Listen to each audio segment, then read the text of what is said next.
রমজান মাসে স্বামী স্ত্রীর সম্পর্ক নিয়ে ইসলামের বিধান। ইসলাম আমাদের জীবনের প্রতিটি বিষয়ে স্পষ্ট দিক নির্দেশনা দিয়েছে, তার মধ্যে দাম্পত্য সম্পর্ক রয়েছে।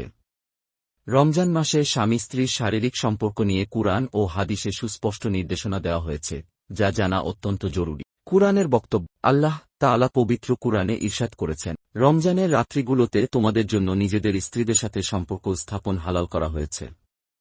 তারা তোমাদের জন্য পোশাক এবং তোমরা তাদের জন্য পোশাক। আল্লাহ জানেন যে তোমরা নিজেদের সাথে বিশ্বাসঘাতকতা করতে, তাই তিনি তোমাদেরকে ক্ষমা করেছেন এবং তোমাদের থেকে এটি সরিয়ে নিয়েছেন।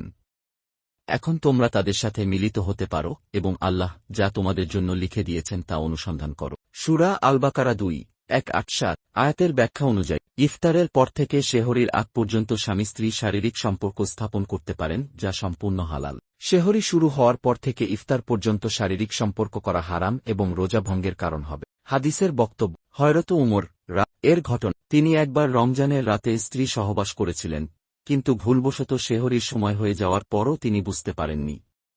তিনি এ বিষয়ে রাসূলুল্লাহ এর কাছে জানতে চাইলে আল্লাহ তাআলা উপরোক্ত আয়াত নাজিল করেন এবং তাকে ক্ষমা করে দেন। সহিহ বুখারী 1915, সহিহ মুসলিম 1100। রাসূলুল্লাহ বলেছেন, যে ব্যক্তি রোজা অবস্থায় দিনের বেলায় স্ত্রী সহবাস করে, তার রোজা ভেঙে যাবে এবং তাকে কাফফারা দিতে হবে। সহিহ বুখারী 1936, সহিহ মুসলিম 1111। কাফফারা।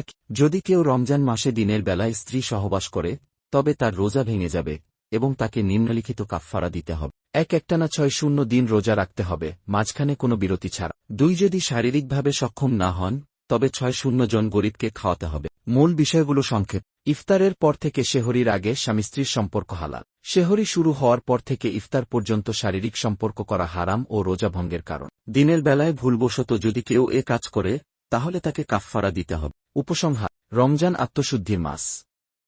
এ মাসে আমাদের উচিত বেশি বেশি ইবাদত করা, দোয়া করা এবং তাকওয়া অবলম্বন করা। ইসলামের বিধান মেনে চললে আমাদের দাম্পত্য জীবনও বরকতময় হবে। এই গুরুত্বপূর্ণ বিষয়টি সবার সাথে শেয়ার করুন, যাতে সবাই সঠিক জ্ঞান অর্জন করতে পারে। আল্লাহ আমাদের সবাইকে সঠিক পথে পরিচালিত করুন এবং রমজানকে বরকতময় করুন। আমিন।